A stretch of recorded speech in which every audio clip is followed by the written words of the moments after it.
Hi, everyone. Thank you so much for joining us today. My name is Erin Creighton, and I am the Adult Services Department Head and Assistant Branch Manager for the Fredericksburg branch of the Central Rappahannock Regional Library. Today, I am very happy to introduce Lamont Brown, who is the owner and wealth manager of Alna Wealth Management here in Fredericksburg. And he is, our financial guru during our Wealth Wednesday programs. And he's here to talk to us today about mastering budgeting and cash management, which sounds a little basic, but I know there's going to be some things that you're going to teach me because I learned so much from this presentation, Lamont. So thank you so much for being here. Thank you, Aaron, for having me this afternoon. Over 30 years ago, I had my first new job. I was a newlywed and I had new debt. During this time, I should have been enjoying my whole life, the newfound freedom of being out of my parents' house, being out of Texas and living in California. But no, I was stressed out. I was worrying. I was concerned about whether or not I was going to be able to make ends meet. I know many of you probably have these same times when you feel like you should be able to relax, but you can't. Like you just got a new car, you just got a new house, a new baby, and all those things come along, and you can't relax because of money. Today, I'm going to talk specifically about that and hopefully give you tools and techniques on how to put this all together so that you don't have to worry and that you can really enjoy your time. Next, please. I'm going to cover today in today's agenda our overall building blocks for your budget and what pieces go into there because you got to know what you're playing with before you start putting it together. And then I'm going to talk to how to put it all together, how to set this up and make sure that it works and it works all the time because we don't like mistakes, especially when it comes to money, because those surprises are bad and we want to make sure we do not have those. And then finally, I'm going to give you some tools and techniques on how to put this all together and actually excel at putting this all right. I know some of you are out there thinking, I hate dealing with money. And that's where we are. I don't like dealing with money either. Well, I do, but not that kind of money. But I want to help you so that you don't have to worry about this thing that is very important, but not something that you want to be dealing with when you're supposed to be enjoying those special times in your life. Next slide, please. So let's start out with the first part of that. That is the building blocks. And when we start thinking about the building blocks, I want you to think about a puzzle. The first thing you do when you dump that puzzle out on the table is what do? You look down and you say, oh, that's the image. That's a lot of blue on that image. Well, anyway, you start to put together in your mind how this all goes together. And then you start looking at the puzzle pieces to see where do these parts all go. And the first part of this is you want to start with income. Income. That is going to drive the train. That is the engine for your overall budget. And that's also going to be where most concerns and challenges are going to come from. When you're looking at your income, you want to focus on how much is coming in on a monthly basis. Now, I know there's people out there thinking, well, I know my gross. You want to know down to the penny how much is actually hitting your checking account and when it's hitting your checking account. A key number I always like to look at is what's coming in and on every pay period. So first and 15th, like when I was in the military, is the first and 15th, I knew exactly I was getting $636. I don't know why that number jumps out at me, but I was getting a specific amount of money and I knew exactly what that was because that's what I had to work with. And I had to work within those bounds to ensure that I didn't run out of that $636 before the next pay period. So the first thing you want to do is start with income. Next, please. And you want to know your number. Now, we want to look at the expenses because expenses tell us a story. It tells us what's important. It also tells us where our focus is going to be pulled to. And next, we want to focus on our expenses, and I want to break your expenses down into two main categories. I want you to look at them and I want you to say, which one of these are needs and which one of these are wants, and then which one of these are liabilities. When you're looking at needs and wants, those are things that you have options around. Your lifestyle is going to be based on those needs: gas, water, electric, phone. All of those things are needs, things that you cannot do without. You want to always know this number because that number is going to drive a lot of what's going to happen. Liabilities come and go, you pay those off and all of those, but the thing that's going to stay is your lifestyle. And you want to be aware of what is it going to cost me to fund a retirement? What's going to happen if I lose my job? What do I need to pay? So those numbers are important at two phases in your life, and you want to know it down cold. So you know your income, you want to know your lifestyle, and then you want to look at these liabilities. Now, liabilities is money you owe other people. This is money you've taken out via credit cards. This is your car payment, your house payment. All those things are liabilities, things you have to pay back. Now, I like to know where those numbers are coming from because that helps me to understand, because I can accelerate payments on liabilities. I can reduce payments on liabilities. When times get tough, I can pay the minimum. Not recommending that, but that is an option. Lifestyle, on the other hand, you can't pay any less to the electric bill because you come up a little short. They're going to cut your light bills off. They're going to cut your lights off. So you want to make sure that you understand liabilities and what flexibility you have in there. Now, quick story. Back when I first got married, the first thing I did was I had a wife and I had all these extra responsibilities. And one of those responsibilities that came was I had to now pay back some student loans for both for on her side and my side. And she had this payment book, and I really like this whole payment book concept. They don't do that anymore, but I really like this whole payment book thing because I could kind of see how.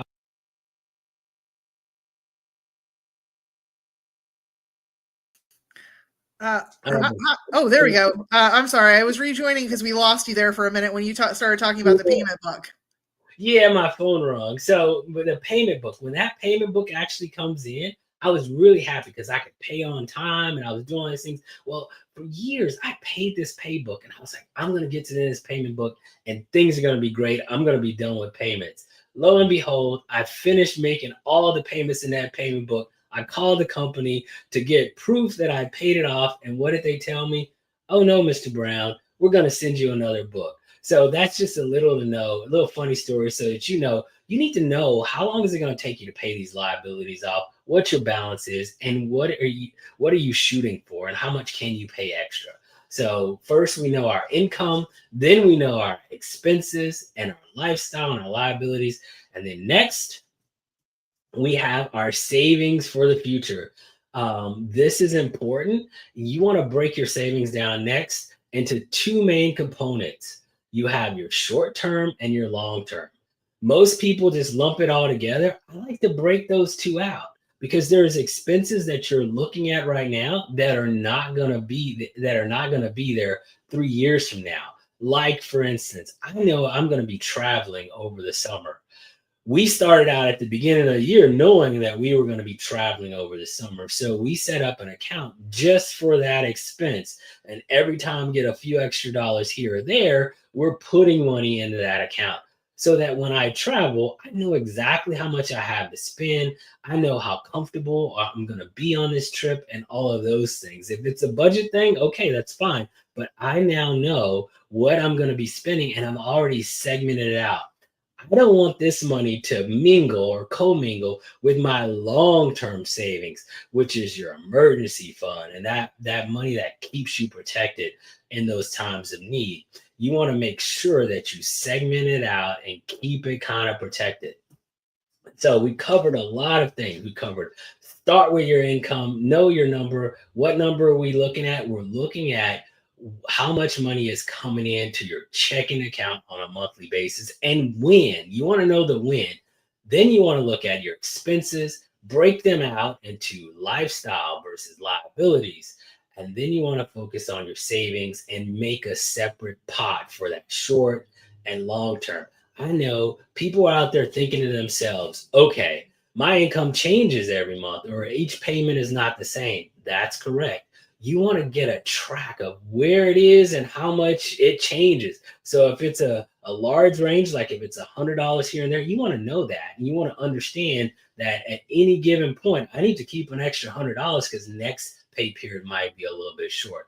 And on those expenses, they vary too, because electric might be a little bit high in the winter, a little bit low in the summer. or however vice versa yours goes, you want to know what that's going to be so you can prepare and be ready for that. Because life is going to happen. You just got to decide on, are you going to be along for the ride, or are you going to control the ride, right? Are you going to be the machine, or are you going to be a cog in the machine? That's where you have to get to. These are important components. So we're talking about your income, we're talking about your expenses, and we're talking about your savings, both short and long term. Next, please. Now, common pitfall. This is one that I want you to really perk up and think a lot and think hard about as I talk about it. This pitfall is credit. I didn't cover credit because it's something that is really just pre-spent income. And that's the way you need to look at it. I know people talk about, well, I get points. Yeah, that's true. But you have to look at this in a bigger situation. You're paying a lot more for something that you could save for. And you want to also consider this. If you're going to use the card for points, you want to have savings to back it. Like my wife and I, when we get ready to travel, we're going to use a points card to make that purchase. Why? Because we get some protections from the points card. We get these points and all of that thing, but we also already have the money saved up. So we're not going to pay those crazy interest rates. And that's the other catch. Interest rates rise, your credit card interest rates will rise also. And you want to be protected against those things. And there's times where you really want to be, you may have to use credit, but you want to keep that down to a minimum. And you want to be protecting yourself by making sure that you have a plan in place to get rid of that credit. And you're not in that credit card trap. Next slide, please. Now I'm going to show you a visual of all of this coming together. So first we start out with the income. It's green. Why? Because money is green, right? And we want to focus in on our income.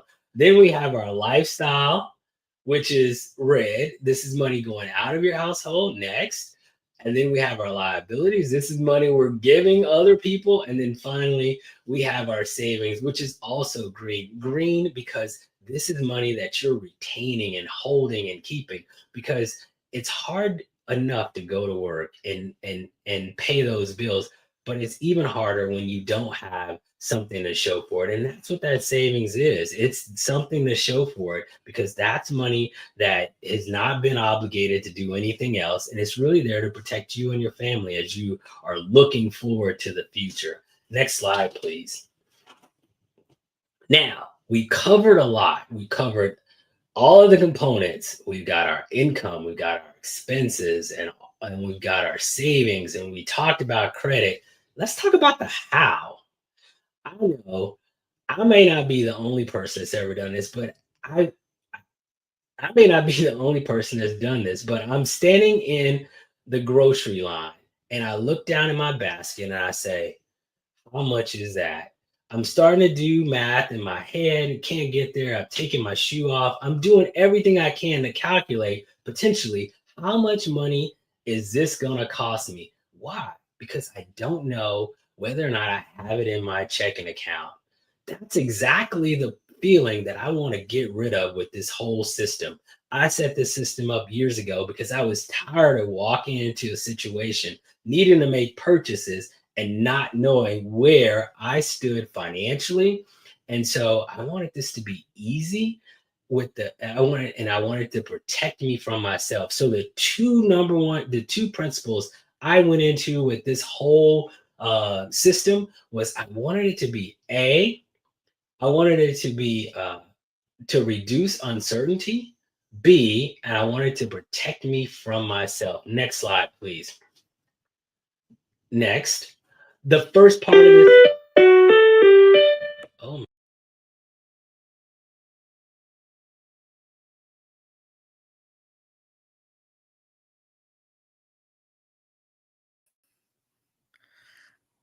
So unfortunately, we still can't hear you, Lamont. You want to try again? Sorry. can you hear me now? We can, yes. All right, goodness, this phone rings. It doesn't ring all day, but then it rings when I'm on this call. But anyway, the savings you want to be thinking about, the system, you want it to protect you from yourself, and you want to have those principles where it removes uncertainty. The last thing you want to do is be standing in line deciding on a payment and having to wonder whether or not you're ready to make that payment.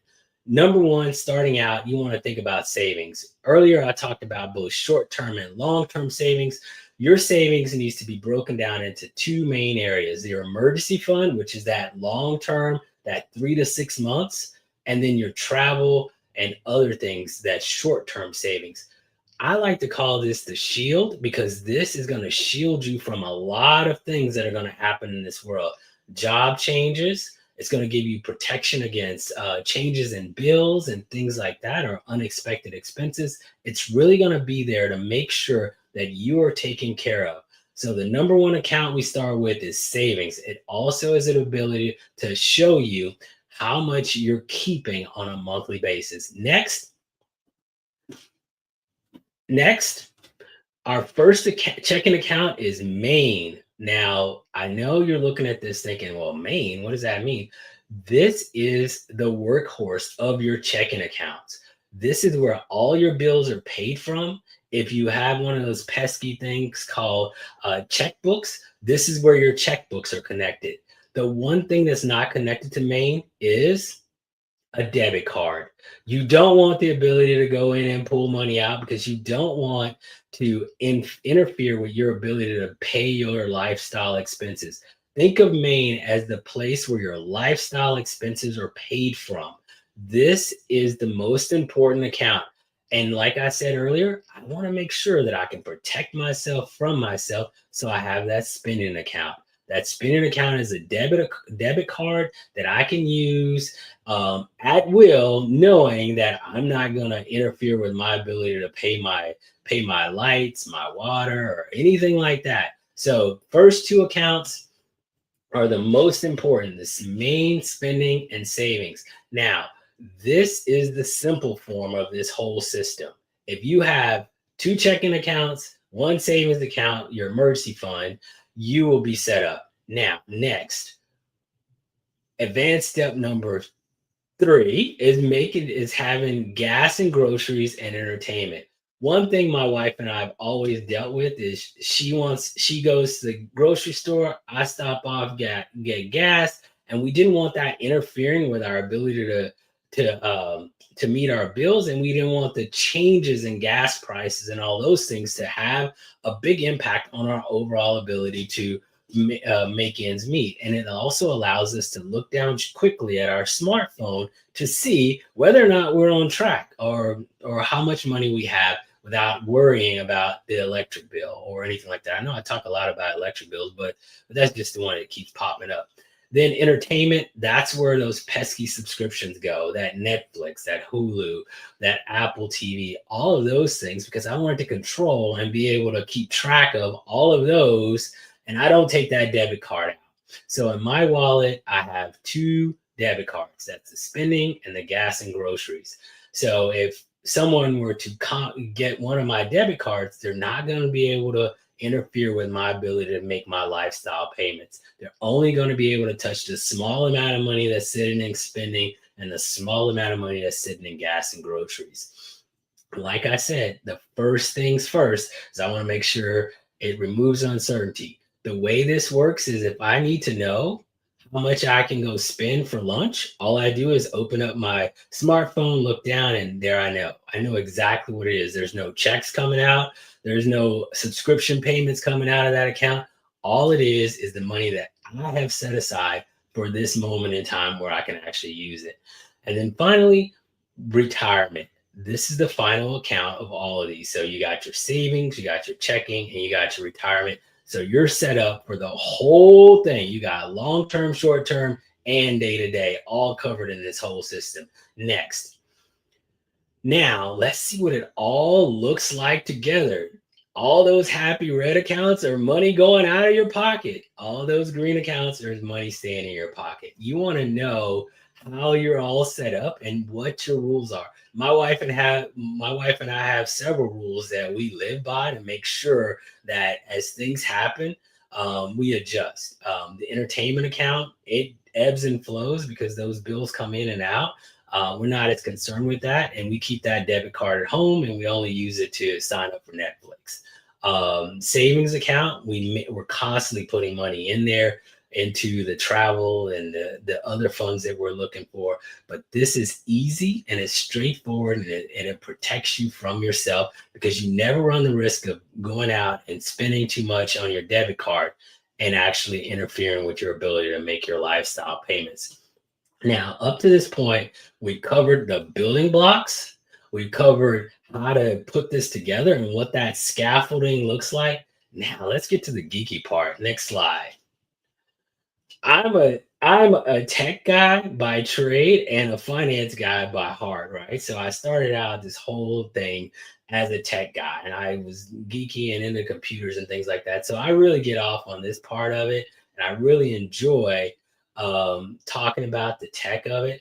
But I've used several tools throughout my life and throughout my relationship. So I'm going to talk specifically about that today. Next, the first things you want to focus on is, what does a tool need to do? Next, it needs to first connect to your bank. You don't want to have to do like we used to have to do in the old days and go out and put those transactions in. Why? Because it creates errors, and it just makes it hard. It just makes it hard to deal with. Next, number two, you want to make sure that you can reconcile and make sure what you're looking at is actually what the bank has you having. So if the bank says you got 100 and you think you got 200, somebody's not telling the truth, and you need to go in and figure out what's happening. Next, and finally, you want reports. This is worth its weight in gold. You want to know what's going on in your accounts, and you want to be able to look at it over a period of time. Oftentimes, when I'm looking at my accounts, I can look at it over a 6-month period and see the trends that are happening in my account. I also know what the average spend is each month. I know all these things because the reports are there, and it's very easy for me to pull that. So your tool needs to be very connected to your bank, because you don't want to have to do that. You want to be able to reconcile, and you want reports. But the most important part of this is it needs to be the one that you're going to use, and it needs to support what you're doing. Next, the 3 tools I'm going to talk to you today is 2 of them I've actually used real time in my life, and the other one I've looked at and considered but decided not to go with it for whatever reason. Next, first things first, Quicken. That is a tried and true tool. It's been out there for a while. I can remember loading Quicken from a DOS prompt and it being just a check register. It's a great tool. It's very traditional. It's from top to bottom, just like a checking account, and it does connect with a lot of things, and it gives you a great opportunity to really take advantage of all that connectivity in their whole ecosystem. It also allows you to run reports and all of those things. Next, Monarch Money is the next tool. This is one I've considered and thought about moving to late last year. It's very visual. If you're a visual learner, or you're visual and you like to look at your money and see all the charts and graphs and things like that showing you what's going on in your account, that is the one for you. And the next is, you need a budget or a YNAB. This one I fell in love with about 5 years ago, because it does this thing called zero-based budgeting. And zero-based budgeting is very simply, you can only budget money you have out the door. So, and it forces you to assign a job to each dollar that comes into your household. So you're forced to make sure that if you got $5,000 or $2,000 coming in, that you're assigning a job to each one. If there's money left over, it tells you what that's going to look like. And you can plan a whole month that way and really know in a very short moment what it's like. Next slide, please. All right, so next, like I said earlier, Quicken, next, is traditional, automatic, and it's located at quicken.com. Now, none of these are recommendations. This is just just to help you get started in looking at tools. You got to work on the one that works for you and the one that supports your strategy and how you're going to do it. If you're doing like I do, maybe the YNAB is the best, or maybe Quicken is the best. I tend to like YNAB. Next slide. Next, please. Monarch Money, very visual, automatic. and it's located at monarchmoney.com. Next, YNAB. This is zero based. Now, I'm going to tell you, there's a big difference between how these tools are used and how much is going to require from you. If you're more hands-on and you want to look at your budget on a monthly basis and really dig in and see where everything's going, you need a budget is going to be the one for you, because it's going to force you to log in and look at it to see where you stand. It does give you clearer insight, in my mind, on how much money is going to be going out and whether or not you're going to have more money at the end of the year, at the end of the month, than you started with. And that's why I personally selected it. Okay, next. So today I've covered a lot. I know it's a lot, but these are building blocks for your overall financial system. If you understand how much you have coming in, where it's going, what your liabilities look like, how much you're saving, you're going to be in a much better situation, and you start to put these blocks together. Not next. Next, we talked about setting up your accounts and making sure that your accounts are supporting your overall system. The two principles I operated by when I set up my accounts, and it's a work in progress. It started out just 2 accounts. Is first, I wanted to make sure it removed uncertainty. I need to know at any given moment, how much money can I spend right now? I didn't need to remember a check that I wrote or that a subscription was going to be paid tomorrow. I didn't want to do any of that. I just wanted to be able to look down and say, I have X amount of dollars to go with. And I wanted to protect myself from myself. So if I went out and I bought some new running shoes, I didn't want it to impact whether or not I was going to be able to pay my gas bill. I'll use that one this time. But I wanted to make sure I completely understood what was going to happen in my overall accounts. And I knew when I made decisions that I wasn't going to come back to bite me later on. And then finally, you want to use tools to help you in this process. It's very easy to get stuck in the old ways. I'm just going to use a check register and all that. It's great. It does work. But you should be looking to a tool to make this all easier and just more seamless, so that you're more likely to do it and that you have that data at your fingertips, and you're not having to go through a process to figure out what's going on and where everything is and all of those things. So those 3 things you want to really focus in. And next, I'll leave you with this quote. A budget is telling your money where to go instead of wondering where it went. Now, right now, I want you to take a moment. Think about that one thing in your overall budget or your overall financial situation that has been bugging you. It's been there. You're like, I need to deal with this. I need to deal with that. I want you to write that down. I want you to really, really think back when we were talking about all these things and I put it together and you started to, in these nice little chunks, think about what is bothering you. What concerns do you have? What things are you really happy about? And I want you to write that down. Next. And if you'd like to talk to someone about it and come out and actually reach out to me, please don't hesitate. My phone always rings and I always respond. And I'd love to be part of your journey as you start to put together all of these things that are going to make sure that you don't have to deal with the craziness that I've had to deal with in my life. So I hope you learned a lot today, and I look forward to reaching out. And I hope you share this, because some kids out there need to see this and some adults need to see this. I see this every day from all walks of life. So thank you.